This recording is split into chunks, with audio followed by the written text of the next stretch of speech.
میری تمام سسٹرز، ہر مسلمان کو سب سے پہلے جو چیز جاننی چاہیے وہ یہ ہے کہ مسلمان کون ہوتا ہے یا مسلمان کسے کہتے ہیں اور مسلم کے معنی کیا ہیں۔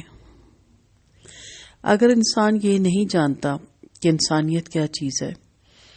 اور انسان اور حیوان میں فرق کیا ہے تو وہ حیوانوں کی سی حرکات کرے گا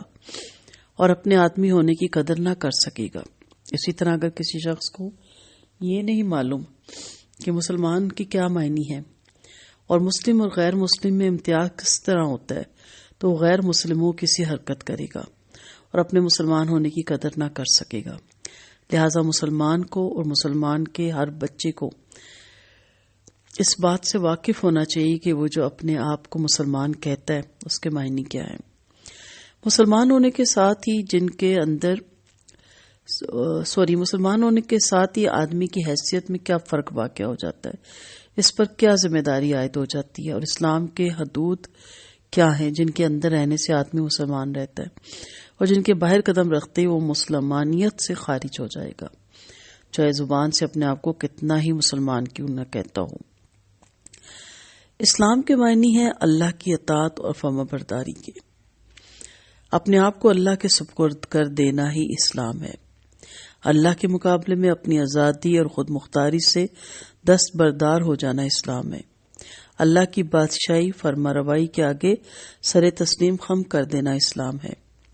جو شخص اپنے سارے معاملات کو اللہ کے حوالے کر دے وہ مسلمان ہے، اور جو اپنے معاملات کو اپنے ہاتھوں میں رکھے یا اللہ کے سوا کسی اور کے سپرد کر دے تو وہ مسلمان نہیں ہے۔ اللہ کے حوالے کرنے یا اللہ کے سپرد کرنے کا مطلب یہ ہے کہ اللہ نے اپنی کتاب اور اپنے رسول صلی اللہ علیہ وسلم کے ذریعے سے جو ہدایت بھیجی ہے اس کو قبول کیا جائے، اس میں مین میخیں نہ نکالی جائیں، اور زندگی میں جو بھی معاملہ پیش آئے اس میں صرف قرآن اور سنت رسول کی پیروی کی جائے۔ جو شخص اپنی عقل اور دنیا کے دستور اور اللہ کے سوا ہر ایک کی بات کو پیچھے رکھتا ہے اور ہر معاملے میں اللہ کی کتاب اور اس کے رسول صلی اللہ علیہ وسلم سے پوچھتا ہے مجھے کیا کرنا چاہیے اور کیا نہیں کرنا چاہیے،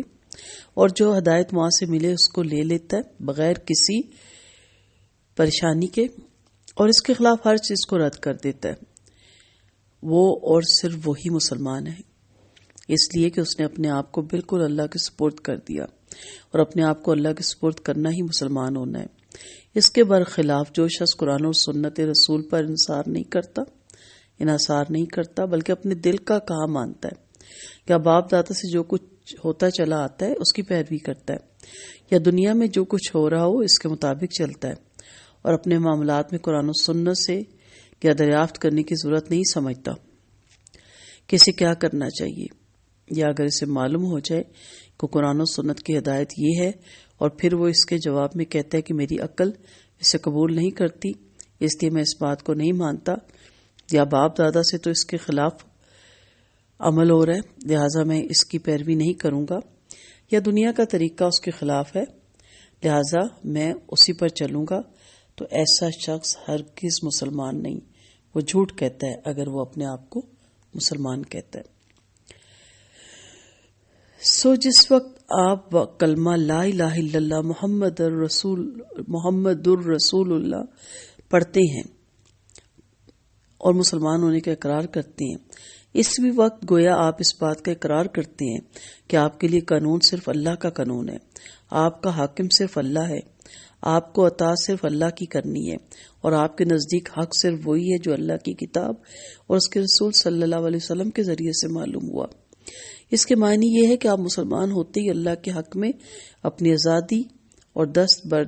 آزادی سے دستبردار ہو گئے۔ اب آپ کو یہ کہنے کا حق ہی نہیں رہا کہ میری رائے یہ ہے یا دنیا کا دستور یہ ہے یا خاندان کا رواج یہ ہے یا فلاں حضرت یا فلاں بزرگ یہ فرماتے ہیں۔ اللہ کا کلام اور اس کے رسول کی سنت کے مقابلے میں اب ان میں سے کوئی چیز بھی آپ نہیں کر سکتے۔ اب آپ کا کام یہ ہے کہ ہر چیز کو قرآن و سنت کے سامنے پیش کریں، جو کچھ اس کے مطابق ہو قبول کر لیں، جو اس کے خلاف ہو اسے اٹھا کر پھینک دیں، خواہ وہ کسی کی بات ہو اور کسی کا بھی طریقہ ہو۔ اپنے آپ کو مسلمان بھی کہنا اور پھر قرآن و سنت کے مقابلے میں اپنے خیال یا دنیا کے دستور یا کسی انسان کے قول یا عمل کو ترجیح دینا، یہ دونوں ایک دوسرے کی ضد ہیں۔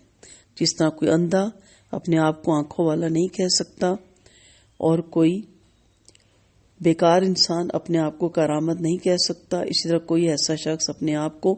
مسلمان بھی نہیں کہہ سکتا جو اپنی زندگی کے سارے معاملات کو قرآن اور سنت کا تابعہ بنانے سے انکار کرے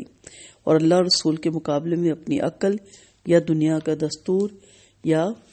کسی انسان کے قول و فعل کو پیش کرے۔ جو شخص مسلمان نہ رہنا چاہتا ہو اسے کوئی مسلمان رہنے پہ مجبور نہیں کر سکتا۔ اسے اختیار ہے کہ جو مذہب چاہے اختیار کرے اور اپنا جو نام چاہے رکھ لے، مگر جب وہ اپنے آپ کو مسلمان کہتا ہے تو اس کو خوب سمجھ لینا چاہیے کہ وہ مسلمان اسی وقت تک رہ سکتا ہے جب تک وہ اسلام کی سرحد میں رہے، اللہ کے کلام اور اس کے رسول صلی اللہ علیہ وسلم کی سنت کو حق اور صداقت کا معیار تسلیم کرنا اور اس کے خلاف ہر چیز کو باطل سمجھنا اسلام کی سرحد ہے۔ اس سرحد میں جو شخص رہے وہی مسلمان ہے۔ اس سے باہر قدم رکھتے ہی آدمی اسلام سے خارج ہو جاتا ہے، اور اس کے بعد وہ اگر اپنے آپ کو مسلمان سمجھتا ہے اور مسلمان کہتا ہے تو خود وہ اپنے نفس کو بھی دھوکہ دیتا ہے اور دنیا کو بھی۔ وَمَن لَّمْ يَحْكُم بِمَا أُنزِلَ اللَّهُ فَأُولَٰئِكَ هُمُ الْكَافِرُونَ وَمَن لَّمْ يَحْكُم بِمَا أَنزَلَ اللَّهُ فَأُولَٰئِكَ هُمُ الْكَافِرُونَ، اور جو اللہ کے نازل کردہ قانون کے مطابق فیصلہ نہ کریں وہی کافر ہیں۔